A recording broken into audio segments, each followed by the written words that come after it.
Mga friends namin sa Palawan. Magagandang beautiful girls. What's your name again? My name is Itzy. And you? Ines. Oh, wow.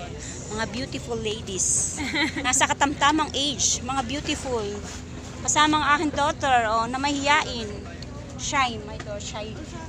Just put a bandage before. Yeah, we wanted to, but we don't know. Yeah, I think. Meron, may bandage. Sensified yan.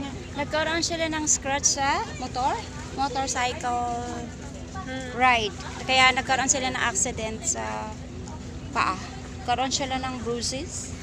Pareho silang magagandang babae. Kaano namin sila sa boat. Kasama namin sila sa boat sa pag-tour namin dito sa El Nido. Ayun, kasabay namin sila. Kagagandang mga bata. Mga beautiful talaga sila. Height, skin, sexy, What did you everything. put? Thank you for the next video. Better.